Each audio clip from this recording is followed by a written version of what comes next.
Hello everyone, இந்த வீடியோவில் GEM 3500ல் எப்படி ABG சாம்பிள் ரன் பண்ணலாம் அப்படின்றதான் காட்ட போகிறேன்.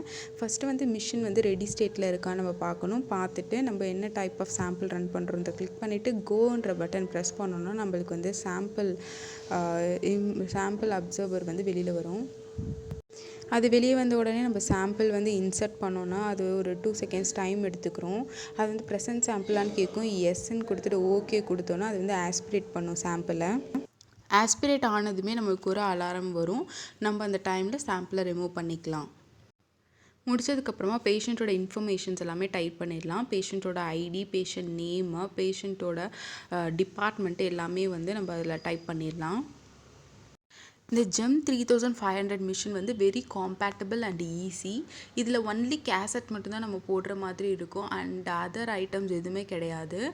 அண்ட் எவ்ரி 21 டேஸ்க்குமே வந்து இந்த கேசட் சேஞ்ச் பண்ணுற மாதிரி இருக்கும். பிகாஸ் எக்ஸ்பைரி டேட் வந்து 21 டேஸ் தான்.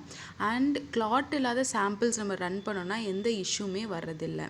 இப்போ நம்ம பேஷண்ட் சாம்பிள் வந்து ஒன்ஸ் போட்டதுமே வந்து ஒரு 50 செகண்ட்ஸ் வந்து 20 to 50 செகண்ட்ஸ் எடுத்துக்கும் பேஷண்ட்டோட ரிசல்ட் வந்து ரன் ஆகுறதுக்காக. இந்த மிஷினுக்கு வந்து ஃப்ரம் 50 to 500 டெஸ்ட் வரைக்கும் ரன் பண்ணுற கேசட் வந்து அவைலபிளாக இருக்குது. But only part is chlorine and creatinine வந்து இதில் மெஷர் பண்ண முடியாது. ஸோ அது ஒரு டிஸ்அட்வான்டேஜஸ்ஸு. மற்றபடி வந்து இந்த மிஷின் வந்து க்ளீனிங் எதுவுமே நம்ம மேனுவலாக க்ளீன் பண்ண தேவையில்லை.